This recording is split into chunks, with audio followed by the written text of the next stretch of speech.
Welcome back to Digesting Dark, where we are tackling the Netflix series Dark one episode at a time. For this podcast, we rewatched episode number 7 of season 2, titled The White Devil, and we are here to talk all about everything that happened in it.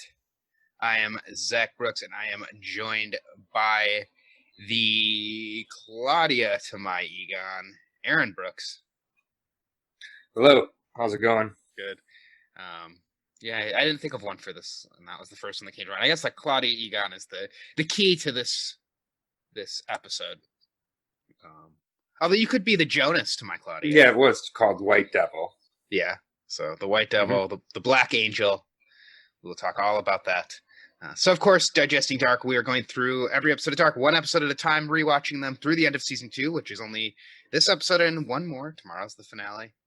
And then once season 3 starts on June 27th, this Saturday, we will start watching the episodes on first watch and talking about them without any knowledge of what's coming in the future. So we're almost to the start of that third and final season. So make sure you do not miss an episode of Digesting Dark by subscribing on your favorite podcatcher, Google, Apple, Spotify, Player.fm. You also can subscribe on YouTube if you prefer to get your podcast through YouTube. We do put them all up on the Digesting Dark YouTube page. And you still have a couple days to get in your feedback, because the end of the week we're going to do a Q&A season 3 preview show. So get those to us either in the YouTube comments or on Twitter at BrooksZA and at Aaron Jay Brooks. We already started compiling some good questions, so we've got some feedback and things that I think we're going to be watching, especially as season 2 starts to wrap up. I think I've noted a couple things in there that I definitely want to make sure that we talk about heading into season 3. Some questions I have. Yeah, definitely. One thing, speaking of feedback, one thing from our last episode. So yesterday we talked about season 2, episode number 6, which was an endless cycle. That was the one where Jonas goes back to the day before his father kills himself. One observation I had that I didn't bring up, and I definitely meant to, was that at the party, when we see Martha and Jonas spending some time together at the Ulrich and Katerina anniversary party, they're both in all white. And I think that is interesting to note the times when people show up in white. I mean, especially in an episode that we're talking about right now, The White Devil, to have 2 characters show up in white like that. Yeah, I also did note that, but yeah, maybe we did bring it. I don't think we brought it up, but no, I didn't bring it up. Yeah, I remembered it too, because the opening of this episode, we see all the characters sitting across from people that they love, that they're trying to get back, and we see Adam sitting across the couch or sitting on a chair across the table from Martha, and Martha is in that all white outfit once again too. I thought that was an interesting thing to know. Yeah, there's a couple shots of the characters sitting across from the person they were kind of obsessed with. In that opening montage, or you mean in general? In the opening montage. Yeah. Yeah, so we do open with Adam and Martha. We see them. We see the one that we do see that is not in that. It kind of stuck out because it was a little bit off. So, we see Adam and Martha. We see Jonas and Martha both looking at the coin. We see Katerina and Mikkel sitting across from each other. And then we see those chairs go to empty. But then throughout this montage, we also see Hannah taking the suitcase. So that didn't really fit, because that was something that actually happened in the episode, whereas Adam is just thinking about sitting across from Martha. Katerina is thinking about sitting across from Mikkel. It's not actually happening. Yeah, I think those are just supposed to just symbolically show, because throughout this episode, I mean, it ends up showing up at the end with Claudia. Her whole obsession is Regina. All these characters, Ulrich, Hannah, Katerina, every character has that one person that they're obsessed with more than Jonas with Martha, has that one person more than anybody, Bartos with Martha, has that one person more than anybody they want to save or to be theirs, or they want to change so that things are different. Everybody has that, and Claudia, it wasn't really that clear till this episode how much Claudia was obsessed with Regina, but apparently it's all about Regina. That's basically why she kills Egon. Yeah, I'm still a little bit unsure where her true loyalties lie. I mean, Egon says that she only cares about herself. We know that's not true. Claudia was there to try to protect Egon from dying in the first place until, much like Jonas in the last episode, she realizes that that's what has to happen. And I guess it's to save Regina, but I feel like it's just in general, it has to happen to like reset the timeline and set things right and save everybody. Yeah, that could be. Yeah. So, yeah, I think it's an interesting point to bring up people's obsession. And I did note that, we see Hannah taking the suitcase, which obviously has the time travel machine in it. I guess if you think about Hannah's obsession being Ulrich, the suitcase is her way to see Ulrich again. So, yeah, we are seeing all of these people with their obsession. Yeah, and it's the paradox of like love and hate, because at the end of the day, she's going back truly to ultimately punish him even more. So, which is what she said to Alexander from the first season.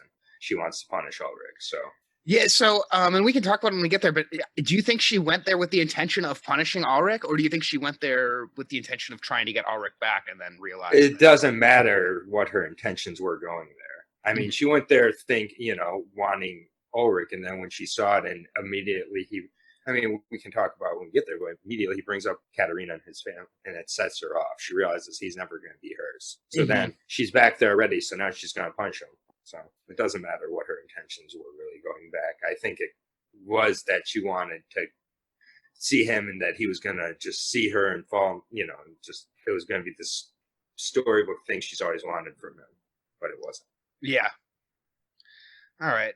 Well, yeah, we'll see when we get there, and we'll talk about it. So then this episode we have the three timelines. We got the 50s, the 80s, and the 2020 timeline. And it's a lot of Egon and Claudia. So we start with Egon and Claudia. Of course, this is the 50s. It is younger Egon and Claudia's dead body, older White Devil Claudia's dead body. They note that she has two different colored eyes, which has been a way that they've identified people before in the show. The different colored eyes with Claudia has been brought up a couple times in this episode or in this show. And Egon remembers that this woman actually came by the police station the day that Helge came back, and she apologized for things. Egon is not sure what she was apologizing for, but then they start putting together maybe that Claudia or the White Devil woman had something to do with Helge coming back. Yeah. They say she could be the accomplice to the madman. Right, the accomplice to the madman. Of course, Ulrich is who they're talking about. They mentioned maybe she could be his mother, which I thought was a funny way to phrase it. Of course, she's not Ulrich's mother, but everybody's so connected, and we're always asking, is that somebody's parent? So I think that's like a fun meta way to bring that up. Again, we still don't really know much about Daniel Conwald, but that is who he's talking to in that scene, correct? Mm-hmm. Yeah. Okay. Because there's another cop that we see sometimes that's not Daniel Conwald that I don't think has a name. We see him in this episode as well. Yeah, no, this is Conwald. Okay. And then the coroner also notes that there's a lot of radiation on the body. Like she's been exposed to radiation for a long time. And so Daniel Conwald tells Egon that he should go check with the Doppler kid. He should go check with Helge. So Daniel is kind of guiding things in a certain direction here. He's pushing Egon to go talk to Helge. Yep. Then we go to the 80s and we see Claudia. She is reading about the particle results. So we've just saw her dead body, which has been exposed to a lot of radiation. Now we're seeing Claudia in the power plant. And she's interrupted by her secretary and realizes she totally lost track of time and wants to know what day it is. So we've had people asking what year it is. Now we've got Claudia asking what day it is. Yep. And the French delegation's coming again. Yeah. I feel like that's another, like the Waller thing where they just keep teasing out this like mysterious French delegation and how Waller got his eye injury. And we never really find out. So she says she wants to punt on the French delegation. They'll have to reschedule it. Mm-hmm. So they had the French delegation scheduled, and they have to reschedule that. So I guess the French delegation is just not going to meet with Claudia because she's going to disappear by the end of this episode. Yeah, it's just another example, I guess, of characters avoiding the responsibilities. Yeah. I just wonder if the French delegation has been coming and trying to meet with Claudia, and then she's no longer there. What happens the next day in the 80s timeline with the power plant? Maybe we'll find that out in the next episode. But yeah, I'm not sure. All right, then we're in the 2020 time, and the stranger wakes up. Doesn't jump out of bed. He just wakes up normally. And he sees that Hannah is gone, as well as the briefcase or suitcase with the time machine in it. And we see Hannah is walking in the cave with the suitcase. And we see Katerina. She's going through all the time travel notes and noting that, the people who have disappeared. This is setting up our 2020 people that we're going to follow in this episode. Mostly the stranger and Hannah and Katerina and their journeys during this episode. All right, so then we see Charlotte and Peter. They're talking about Noah, how he interacted with Charlotte in the last episode and revealed that he is her father. They're looking at the picture of her and him as well. And she brings up the phrase that he used, only those in the bunker make it. Yep, which the bunker again was Charlotte, Peter, is it Trante? Yeah, I do think Tronte's in there. Elizabeth, Noah are both in there as well. Yep. So younger Noah's in there. Yep. Yeah, and this is another example of the bootstrap, right? By the next episode, they're going to go to the bunker, but they wouldn't have thought to go to the bunker if Noah had never told Charlotte about the bunker in the first place. Yeah. It just seems like everything in life can be chalked up to a bootstrap, though. Like life itself is a bootstrap. Well, yeah, except that the ideas in real life come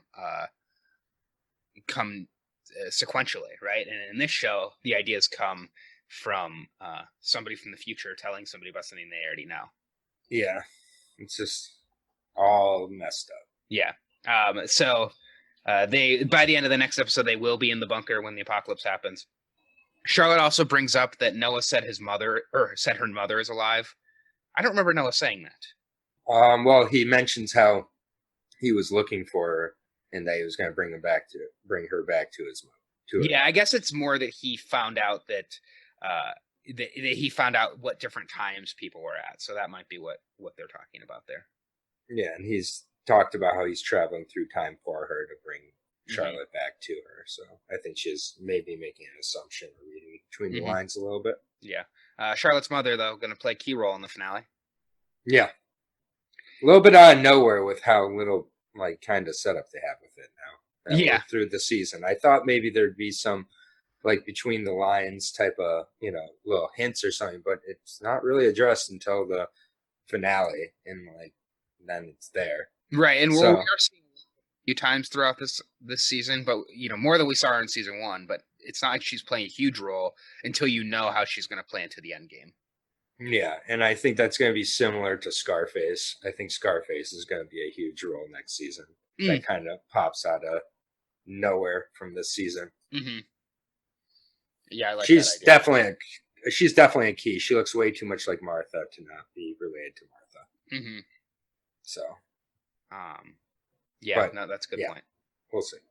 So then we see Clausen. He's looking at the photo of him and his brother. That's another one of those 80s brothers photos, much like we have with Ulrich and Mads. And he gets word from one of the other inspectors that they got the report on the Marburg passports. Of course, Marburg is the city that we learned about in the last episode. That was what Alexander was reading the newspaper about the unsolved murder. And there's only one Alexander Kohler during that period. And then Clausen says a line about the eyes they see, the ears they hear, and no secrets remain hidden. And the other police officer notes that he's quoting Freud. Mm-hmm. So. Yeah, that police officer pops up very occasionally. Mm-hmm. Yeah, there's a version of that in the 50s timeline as well.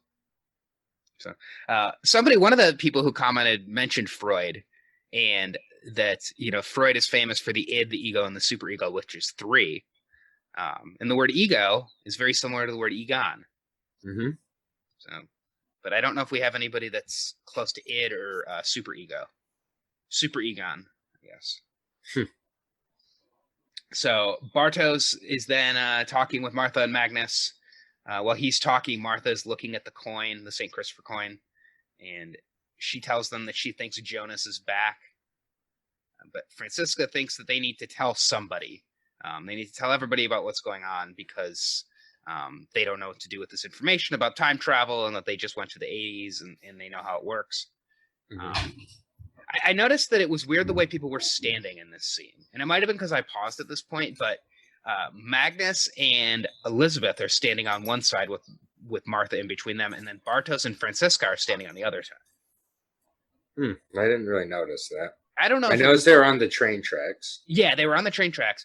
I just feel like Magnus or and on Elizabeth... the rails, I should say. Yeah, at the bridge. Magnus and Elizabeth really never interact with each other, and Bartos and Francisca really don't ever interact with each other. So I just thought it was interesting to have them positioned that way. Yeah, yeah. I didn't really notice it, but yeah, still everybody's like really in their colorful clothing still. So that's something I still kind of notice is that the colors are still there. It's not as muted as it is in the first season or after the apocalypse. So. And Martha is mad at Bartos for not telling them sooner. Yeah. She's like dead set on being mad at Bartos. Everything's Bartos's fault, and everything can be solved by Jonas, according to Martha. Well, Bartos did know about this time machine, clearly knows enough about it to know how to use it, because later in the episode, nobody can figure out how to use the machine, but Bartos knows how. So he's been involved definitely for a little while here, obviously following Noah's lead. And he's just another Tiedemann who is just a pawn in this big game. Then we go back to the mansion, the Doppler mansion. We've got Greta. She's talking to Egon and Helge, and Egon is coming to interview Helge about what he knows about Claudia. He shows her the picture of the White Devil, and Helge finally speaks. He says he told me about her. I guess the he's referring to here is Noah, so then Egon asks about the White Devil. Asks if he knows anything about the White Devil, and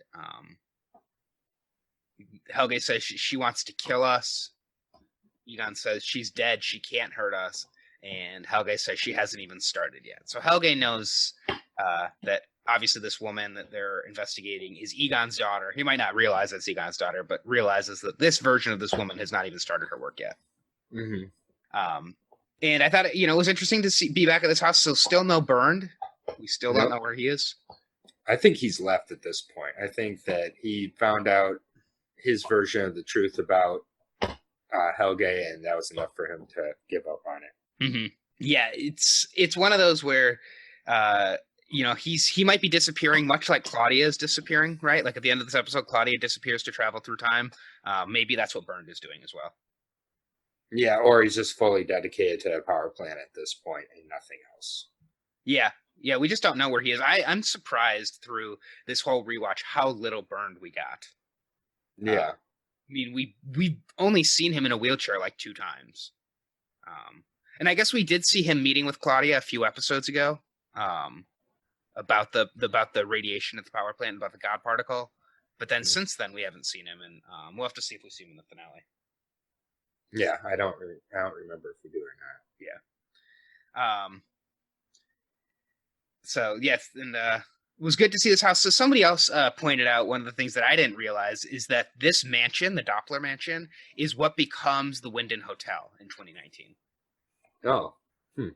So I didn't put that together, but it's the same building. They just turned the mansion into a big hotel.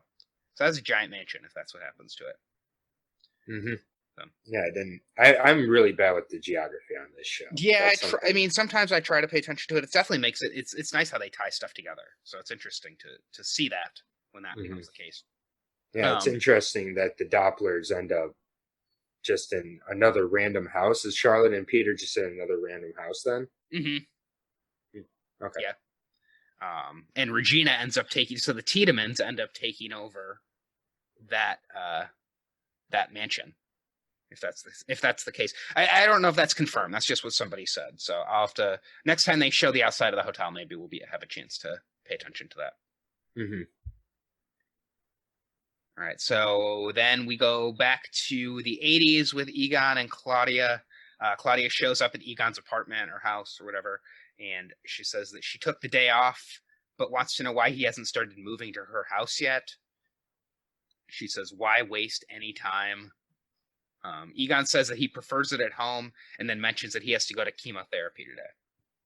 Yep, more radiation for the Tiedemans. Yep, I noticed that too. So it's a nice reversal that we have Claudia is full of radiation in the past, but a future version of her, and then Egon is going to have a low level of radiation as well in the 80s. Then Regina, of course. Yep, and Regina gets radiation, and Bartos has done at least some traveling. I mean, enough that he knows how to use the machine, so he might be continuing the family tradition of having radiation.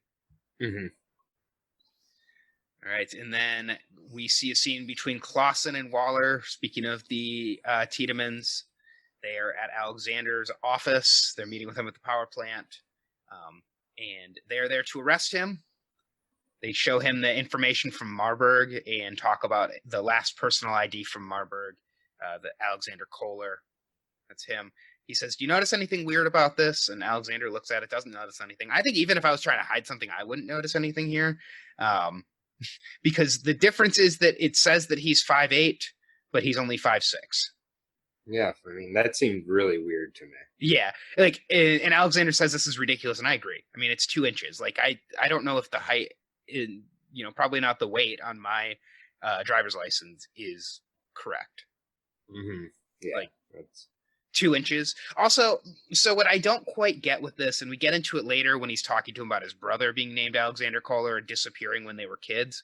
Why? I mean, if he just, like, you could grow 2 inches, or I guess shrink 2 inches. I mean, people shrink when they get older, over a number of years, right? So if he was 5'8" when he disappeared, doesn't mean he yeah. Also, don't they use the metric system in Germany? Well, that might have just been the translation. Yeah, which is still kind of weird, I guess. But yeah, I didn't think about that. I just figured that was the subtitles translation. Yeah. So, then we see the stranger. He's looking at all the photos. This time, not on the wall. They are on the kitchen table in the Conwald house. Martha comes to the door. He hears Martha at the door. The stranger opens the door, sees her, and I thought it was really good acting by the guy who plays the stranger. He really looks like he's seen a ghost. Like, knowing that at the end of the next episode, Martha is going to be killed. This is the first time that Jonas has seen Martha probably in a very long time.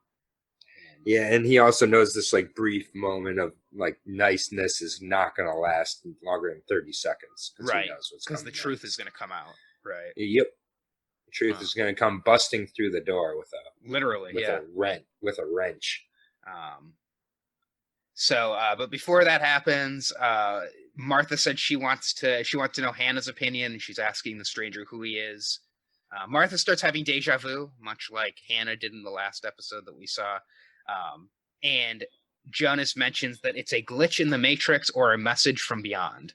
And this immediately gets Martha to know that this is Jonas that she's talking to.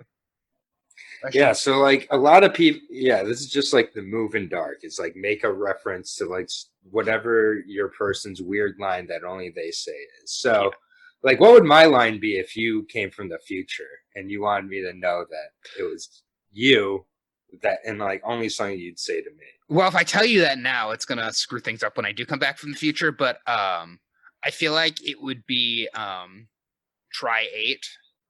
Like okay. Little Rascals. The Little Rascals came up in a conversation last night, and I was laughing at try 8. Yeah, that's a great scene too. Yeah, 7, try 8. Who plays the banker in that scene? I don't know. Mel Brooks. Oh, it's Mel Brooks. Okay, which is another Brooks. Of course, it is. Yeah. Oh, just ties it all together. Yeah. People were talking about how there's some not great cameos in that movie, but so I was worried that might be who the cameo was. Nope. Mel Brooks is the banker. Unless I completely lied about that. It does. I do think you're right. Actually, I think that makes sense. What would you say to me if you came back from the future? I don't know. I guess I shouldn't have asked the question. Because what would I say? Don't ask a question if you're not prepared to answer it. Yeah. What would I say that would let you know that was me? Um, I'll have to think about that. I'll get All right. back to you. You So, could say it's a glitch in the Matrix, and I'll know. yeah.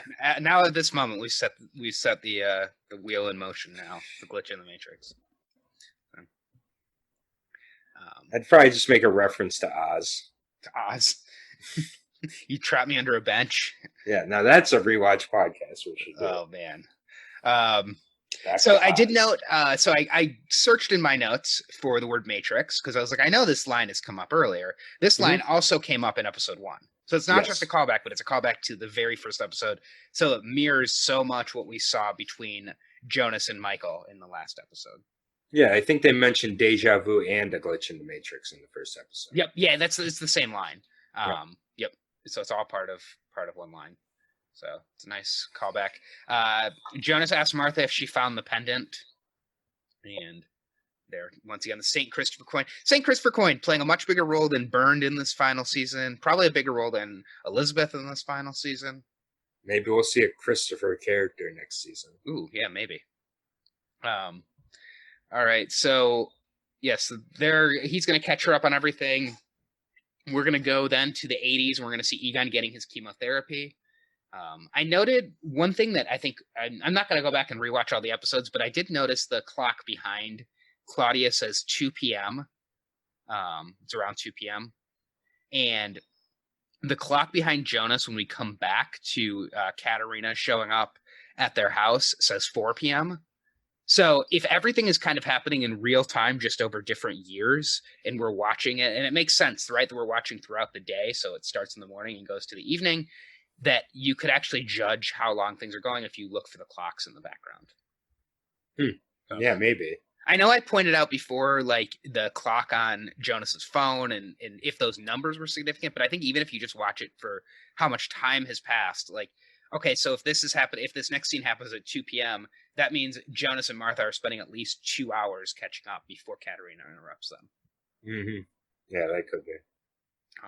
Yeah, I think there's a couple things if I was going to go back and rewatch, maybe I'll put that as a question for our feedback show. Like, if we were going to go back and rewatch this series again, what would be like the things we would pay attention to most? So, yeah, just keep that in mind. You can start thinking about that. All right. So, so Claudia is with Egon as he's getting his radiation or chemotherapy. Egon is asking her if she thought he was a good police officer. He's talking a lot about his past as a police officer. And Egon tells Claudia, "You saw the world differently from the start." Yeah, I don't know what that meant. Yeah, I guess she was just always different as a kid. Of course, she didn't start seeing things with time travel until like 2 days before.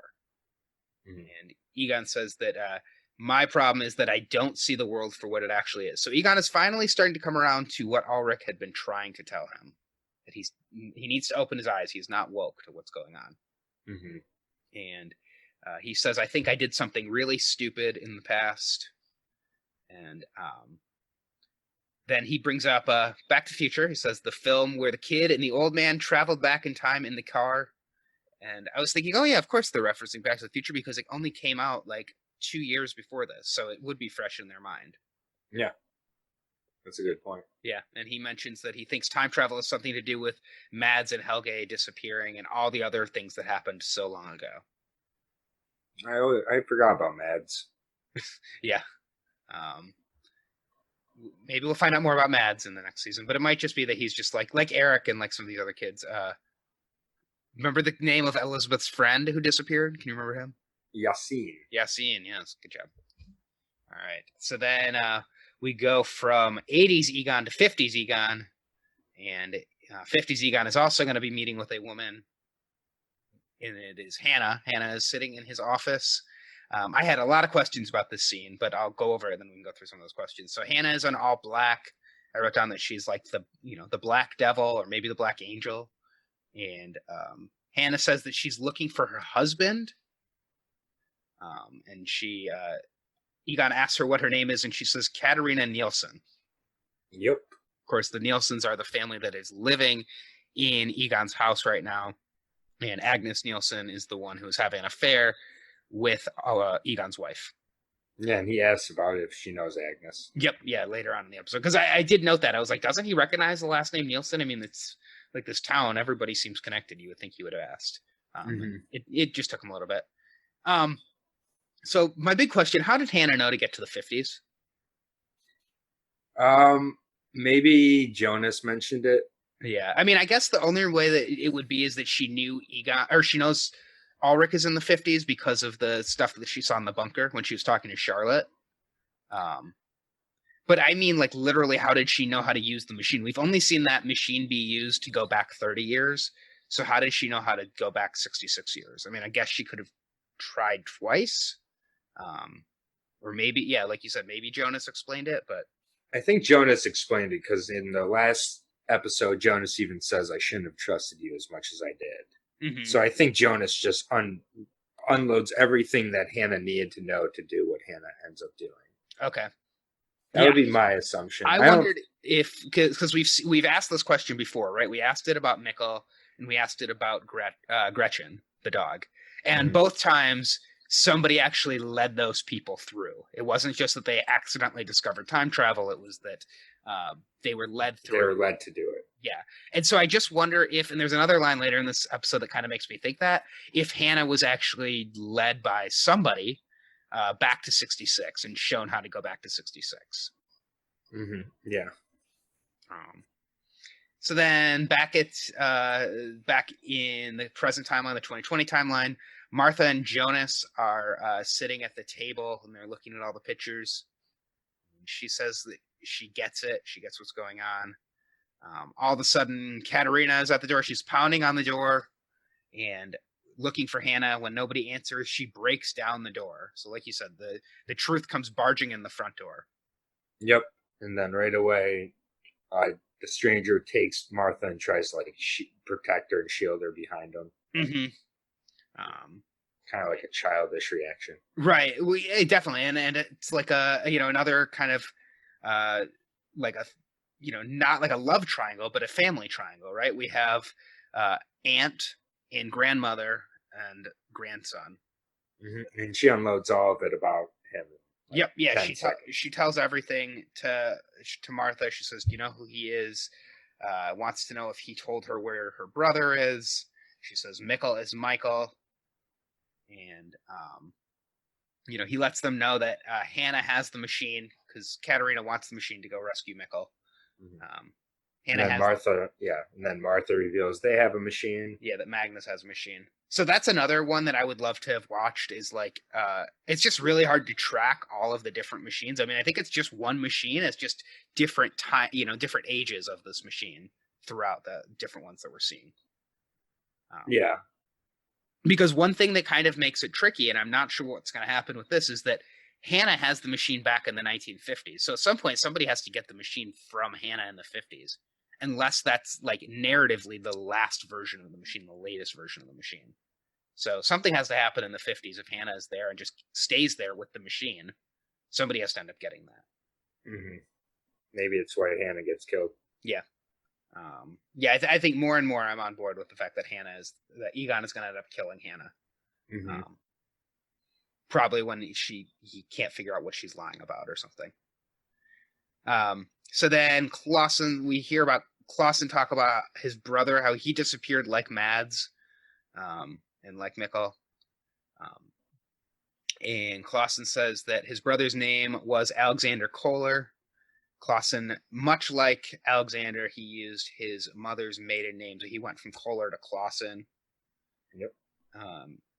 I also noted that if all of this stuff happened when they were kids, 33 years ago, that height doesn't really make sense that is the reason why he knew it was him. But I guess he just needed a reason to arrest him. And Clausen says a few months ago he got a letter, and he reads some of the letter. Again, like some of the stuff from Freud about eyes to see, ears to hear, and can convince himself about secrets. And the letter says, answers about your brother can be found in Winden. It is signed a friend. So that is a mystery that we have. I don't think we get the answer to that in the next episode, is who wrote that letter. Nope. So who do you think wrote that letter? Do you have any suspicions? I really don't. I'm not sure who would have I mean, someone who wants the power plant to be shut down. Hmm. Or at Uh, least drilled into to create the portal, which is what happens in the next episode. mhm. Maybe Adam the Stranger. I don't know. Yeah, the whole Clausen and Alexander thing just feels so um like separate from the main narrative, from the the plot going on. Um, so I'm just curious how it's all going to get connected together. Yeah, everything is connected. Yeah, it just seems like a branch, right? That especially with only 8 episodes, that we spent so much time this season with Clausen. Um, I mean, I don't know. I just can't think it's all just a red herring. So, some of those things that we don't have the answers to just yet, I'm hoping those get tied up. But Clausen and Alexander and everything that happened with Alexander's past, where he was, I think that will be interesting to follow. Mm. All right, then we go to the 50s. We've got Hannah and Egon, and they're driving to go see Ulrich. Egon is saying that Ulrich kept saying he wanted to save the children. He kept saying he was looking for his son because he asked Hannah if they have kids. Hannah said that her and her husband do not have any kids. And these are lies. I'm trying to think if any of this could be a basis in the truth. She's saying her and Michael didn't have kids, but I think that she's just lying. Yeah. And Egon asks Hannah if she's heard of the White Devil, and she starts laughing. Mm-hmm. So she hasn't heard of the White Devil that I know of. I think that's just an Egon thing, really. Egon and Claudia. And then we get the reverse of this scene. So driving down the same road in the 80s, we have Claudia driving Egon. So now Egon is in the passenger seat. And he's talking about the man that he arrested in the 1950s. He escaped. He tried to run away with the little boy in the 80s. And they sent him, he said they sent him back. So Claudia is starting to believe him, or at least like validating what he's saying. And Egon looks really touched. He says, "You believed me." Yeah, no one's ever really believed what he was saying about this. So Egon really putting the pieces together now that this man in the 50s could have been somebody who wasn't supposed to be there, and then he grew into the 80s, and it's all connected to the child that showed up. We get a big family meeting in the Doppler house next. We've got Magnus, Francisca, and Elizabeth. They are telling Charlotte and Peter about the time machine and that they did time travel. Peter wants to know, what year did you travel to? It's an odd first question to ask when you get all of it. Yeah. I have my suspicions about Peter, too, since he showed up in 87. So. Yeah, that's true. Yeah, I think we need to not forget that Peter, being Helge's son, not his son from birth, showed up in 1987. What do you think Peter could be? Could Peter be Alexander Kohler who disappeared? Yeah, I mean, he could be. They look kind of similar. I was trying to figure out when they showed that picture who they looked like, and I do think that could be Alexander Kohler could be an option there. Yeah. So, and it would explain some of these like ancillary characters that don't seem connected. Mm-hmm. Has Clausen seen Peter at all in this season? Nope. Okay. Yeah, maybe Peter's the one who sent that letter as well. Yeah. Or Bernadette, who knows? Mm-hmm. Or Bernadette. Yeah, that's another ancillary character. Waller's been working so much with Clausen. Yeah, and then one thing about Bernadette that was interesting is when Francesca brings up Peter and her, he refers to it as Peter and Benny. Yeah. So where are they, like good friends with this hooker or what? Yeah, I guess, or maybe it's just that that's like a nickname, right? She's known across town. But it did seem like Magnus, when he met her, didn't know her before. So no, and she's referred to as Bernadette by everybody else. Mm-hmm. Benny is like, it seems like a family name. I wonder if there's like a incestual angle to it or something that we're gonna find out. That's true. Yeah, like that they know, like this whole family knows Bernadette more than other people do.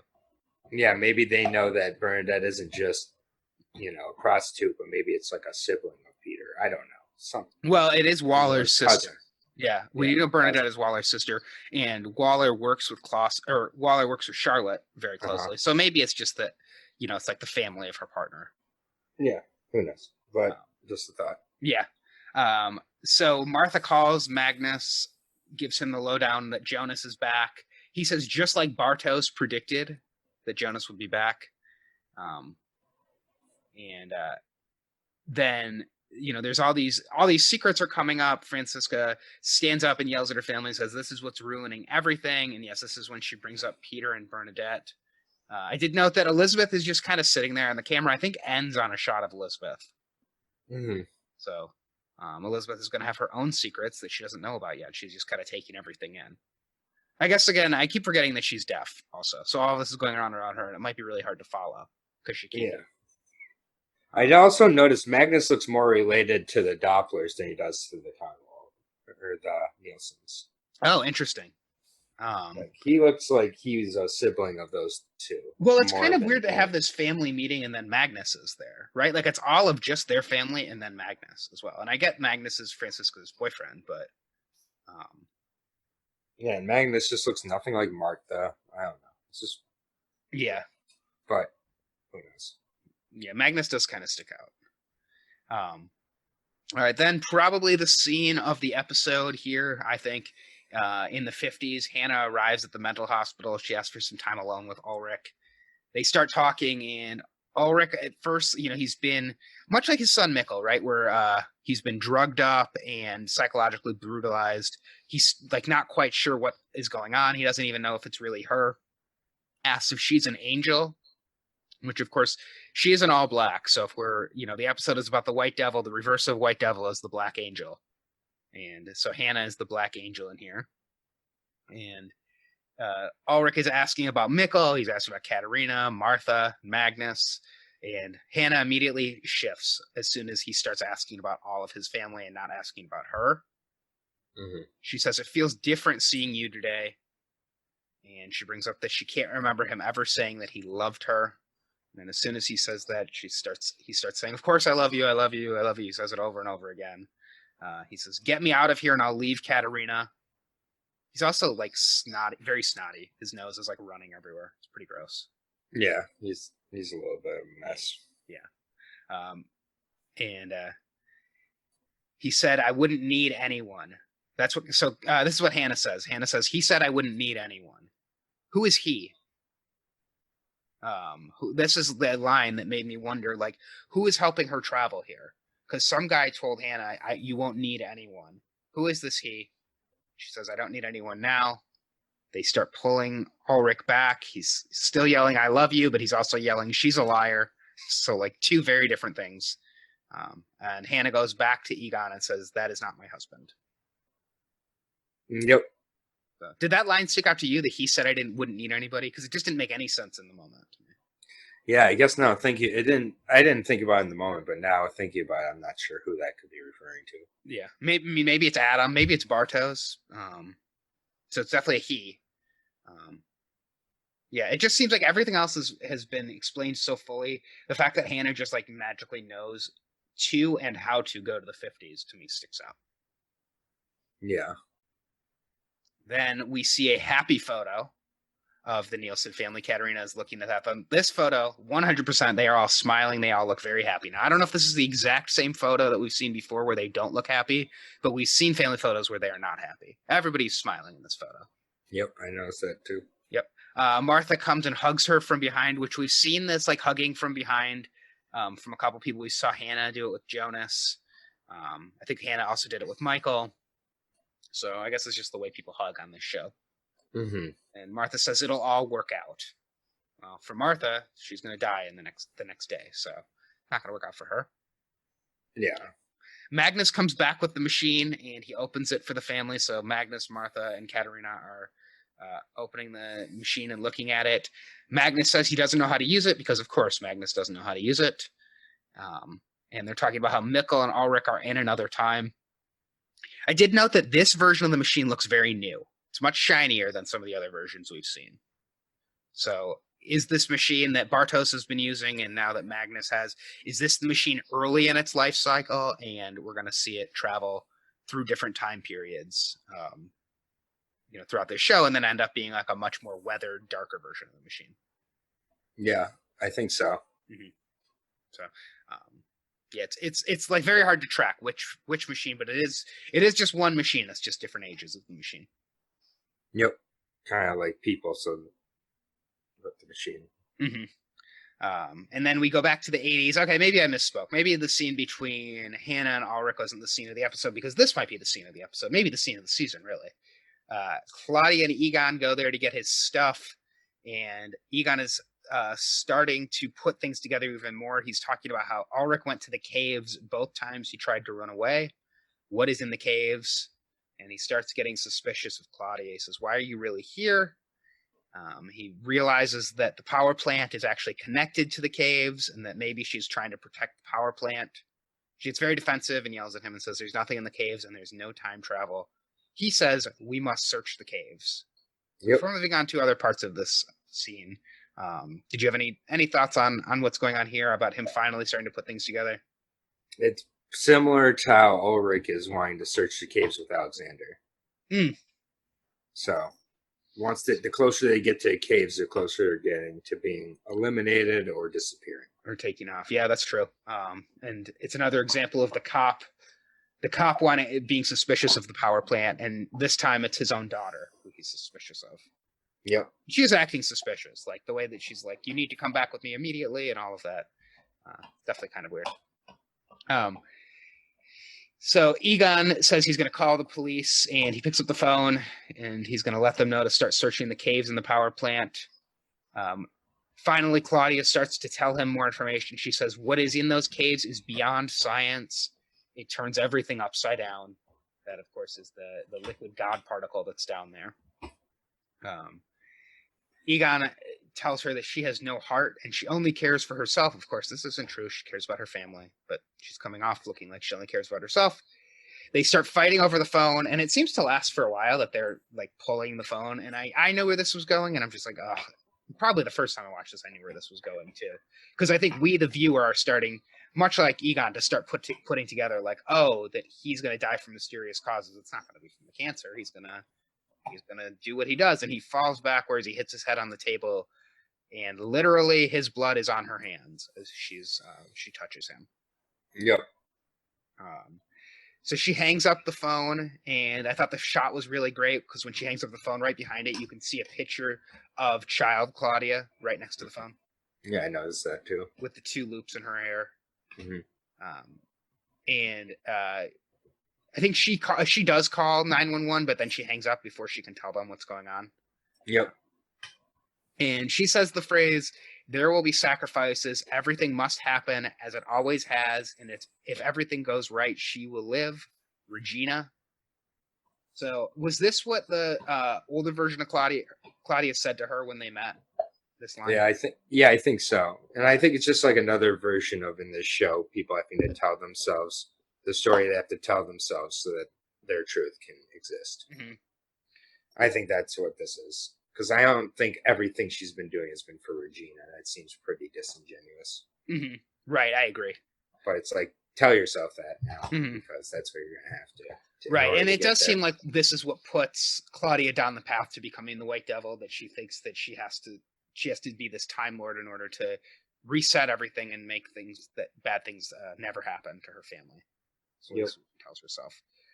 Yes, there will be sacrifices. I know older version of Claudia talked about there being sacrifices in the last episode as well.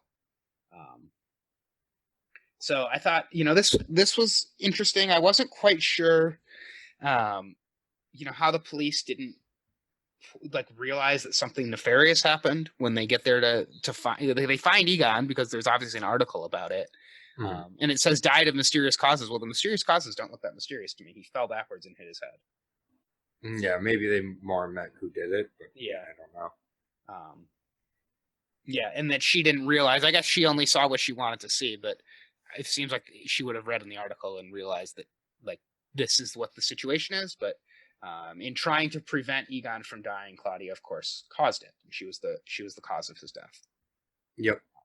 And I do think that the cause of his death might have been prevented. Right? He's bleeding out of the back of his head, but it seems like Claudia sits with him for a while before he fully dies. So had she called the police, she might have been able to save him, and maybe this was her choice to let him die, to sacrifice him in order to let everything happen as it should, and that she will, that she can live. Regina can live. Yeah, she definitely watches him. Yeah, because when we come back to them, it's nighttime. The screen is like very dark blue. So time has definitely passed, and I don't know when he stopped breathing, but I don't think she sat with his dead body for that long. I think it was like he's dying slowly, and his dying words as he's looking up at her, Egon looks at her and he says, "You're the White Devil." So he finally puts it together that she was the White Devil. Yeah, and maybe that's what sets her off on the path to becoming the White Devil, is him claiming she is. Yeah, that's true. I don't know if she ever introduces herself as the White Devil, though, but she's called that by everybody else. Then, we get, another great reverse with a young Egon and Hannah. They are in the 50s. Time is much better. 33 years ago, before this moment. They share a cigarette. So Egon offers Hannah a cigarette. In the last episode, Hannah offered Ulrich a cigarette. Hannah offered, yep. Yep. So, and she confirms to him that Ulrich is not her husband. This is when he finally asks about Agnes Nielsen. So Egon just a little slow to put the pieces together here, in lots of ways. So asks her if she knows Agnes Nielsen. She says she does not. Curious if somehow they will end up being connected. Because I do think Agnes and Hannah seem similar and seem to share some characteristics, not just physical. They've worn similar clothing before too. Mm-hmm. Yeah, we've seen both in very bright dresses, right? We've seen them in red and yellow dresses. Yep. And Egon asks her, "Are you traveling back today?" This is when Hannah says that she lost everything at home and she's looking for a fresh start. They make eyes as they light a cigarette, and obviously it's very heavily implied that she's going to stay there with him. So, I think it's interesting that he uses the phrase, "Are you traveling back?" because we've heard a lot about the travelers in this, and they do show that suitcase which has the time machine in it. Mm-hmm. And Hannah really has lost everything at home. If you think about Hannah's 2020 timeline, it makes sense why she would just stay, because her son is gone, Ulrich is gone. I mean, what would she stay in Winden for? There's no reason. Yeah, she said she had nothing. She's right. Yep. So this is when we then cut back to the 80s. We see the dark screen. It's just like a dark blue hue over the screen. Claudia is watching Egon die. And then we see at the same time the White Devil version of, in the 50s, the White Devil version of Claudia is being covered by the coroner. This was interesting because this shot is in the opening credits. It's the last shot of the opening credits that we see is a body being covered by the coroner. And I wasn't sure who that was. And that was Claudia's body being covered. Yep. And she's like, yeah. What is she? She was like jumping and separating in the credits too. Mm-hmm. Claudia. There's probably actually a lot of Claudia because we're seeing Trante remove his pants in the opening credits in front of Claudia. Mm-hmm. So it might be very Claudia focused in the opening credits. Clausen is reading the letter, looking at the picture of him and his brother. I do actually like that idea that Peter is Clausen's brother. I think that might make a lot of sense. We see Alexander sitting in a jail cell. So we've seen a lot of characters, mostly Ulrich in jail. I think we saw different versions of Ulrich in this jail. Now we're seeing Alexander in the jail cell. Katerina is looking at the machine. Martha is lying in her bed, and the stranger is lying in his bed. And then we go to the Tiedemann household, Claudia's house in the 80s. And she gets home. She's carrying the device. Regina had left a note that she's sleeping over at a friend's house. I'm assuming that is Alexander's house that she's sleeping at. And, talking about Hannah lost everything, Regina is about to lose everything as well. Because Claudia is going to be gone. Her grandfather is gone. So it kind of makes sense why her and Alexander stay together, because that's kind of all she has at this point. Mm-hmm. Claudia tries to clean the blood off of her hands. I was thinking too, just about how much blood and like fingerprints are probably all over Egon's apartment and now all over that house. I mean, I guess they could do a lot of cleaning to clean that off, but it's definitely like it was a messy death for Egon. Mm-hmm. And much like Katerina arrived at Hannah's house earlier to interrupt Jonas, we have Jonas arriving at Claudia's house. He has the key. Apparently, the older version of Claudia gave it to him. And so he doesn't have to break anything, and he just walks in. And Claudia asks how he got in. Jonas says that you made me the key before you left. We need to get going. We don't have much time.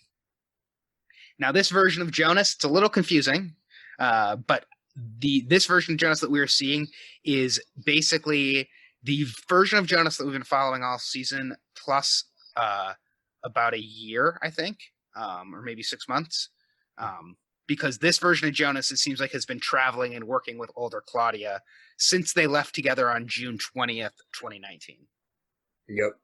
So he's a little off the cycle at this point, really. Like, if everybody else is traveling in these 33-year increments, this is not a 33-year increment version of Jonas. This is a version of Jonas that is off that cycle, but then traveling. So, and I think that's shown by how much his scars healed since the last episode. Yeah, exactly. Yeah, and he's in different clothes. He looks just like a little bit more like rougher and older. So, whatever he's been doing, he's been learning about time travel from Claudia and what they must do. Yeah. And Jonas says to Claudia, he says, she said it didn't have to happen again next time, which is a super confusing phrase, but basically saying like we can put a stop to these cycles of terrible things happening. So next time Egon doesn't have to die because he says he knows what she did. So Claudia asks where they are going, and Jonas says to the future. Yep, which is a Back to the Future line. Yep, yeah, it's the way that the Back to the Future ends is they're going to go to the future. Mm-hmm. So, and to the future we go to the season 2 finale, which is the next one that we're going to cover. Last on our rewatch before we start getting into season 3 stuff. Pretty amazing. Yeah. It's been a long journey to get to this point. Yeah. So I remember parts of things from the finale, but I still can't remember everything. Like, I don't remember if we get much more from Hannah and Egon in the finale. And I remember being underwhelmed by the finale. Yeah, we're going to have the apocalypse happen. We're going to have Martha getting killed. Mm-hmm. The people in the bunker. We're going to find out about Elizabeth. We're going to have the Noah and Elizabeth reveal together. So I think it will be interesting to watch, having just seen everything. This season definitely packs a lot into it, obviously. So we've seen a whole lot in these 8 episodes, or 7 episodes so far. So it'll be fun to get to that. Yeah, definitely. I'm looking forward to it. Yeah. All right. So let's do our MVPs from this episode. I'll give my MVP to Egon for finally realizing and getting this shit together, even if it was too late. And he also met Hannah, which is probably going to be a life-changing meeting for him. Mm-hmm. I'm going to give mine to Hannah. She, along with Egon, had one of the scenes of the episode, and she realized that she didn't have anything for her in the present timeline, so she's going to stay, and she becomes the Black Angel in this episode. Yeah, which no one ever calls her that, but you're going to call her that. Well, she's wearing black, and Egon asks her Ulrich asks her if she's an angel. Yeah, I get that. I got that. I think it's a good connection. It's the opposite. It's like your fetch. Yeah, I'm gonna make it happen. I'm like Anakin Skywalker. Are you an angel? So, all right, that's our reference section of the podcast. Yes. Who would have thought that the Phantom Menace would get a reference? Little Rascals, Phantom Menace. We got it all here. That's true. Yeah. We only watched the best here. Exactly. All right, so that means Jonah's still in the lead with 5 MVP points, followed by Noah, Ulrich, Mikkel, Claudia, and Egon with 3. Alexander and Hannah have 2. Trante, Elizabeth, Charlotte, Gretchen, HG, Peter, Agnes, and Katerina have 1. So looks like Jonas at least is going to end up with a share of the MVP as we head into season 3. That makes sense. Yeah. All right. Well, Is there anybody that you're hoping that we get more of in the finale that we haven't, that you feel like you really want to get more information on before the season is over? I feel like HG's been missing for a while. Yeah, I was thinking that as well. So HG showing up. I'm assuming next season HG will finally meet Charlotte, because it doesn't happen this season really. So yeah, like you mean in the past? Yeah, like Kid Charlotte. Yeah, that would make sense. Yeah, I would think it would be good to have to get more Tronte as well. I mean, really, like the Freddie Mercury version of Tronte from the 80s. I know that it's referenced that he's having an affair with Claudia, but that's it. Yep. And do you feel bad for Regina? On the day that her grandfather passes away, her mother disappears for 33 years. Yeah, rough day. Yeah, so it's a good thing that Alexander takes care of her. I guess Alexander just kind of takes over the power plant now that Claudia is gone. Him and the French delegation, maybe. Yeah, Claudia was surprised about when she finds out. So. Yeah, well, she disappeared. I guess when she found out, she didn't know she was going to disappear for 33 years. Yeah. So, yeah. All right. So we will find out. Oh, we're going to get some Clausen drilling, creating the time portal in the next episode too. Right. So, all right. Well, tomorrow's Wednesday, the 24th. So we will be recording our season 2 finale podcast, episode number 8. That episode is titled Endings and Beginnings. So the season 1 finale was titled Beginnings and Endings. Oh no, sorry. The season 2 premiere was titled Beginnings and Endings. The season 2 finale is titled Endings and Beginnings. It's a reversal of the title of season 1 of episode 1 from this season. So let us know if you have feedback, questions, or comments as we head towards our season 2 premiere show. Sorry, as we head towards our season 3 preview show. Let us know if you have questions and comments. Best way is either in the YouTube comments, or you can get at us on Twitter. I'm at BrooksZA. And I'm Aaron Jay Brooks. And we will see you next time for the season 2 finale, Endings and Beginnings. See you later.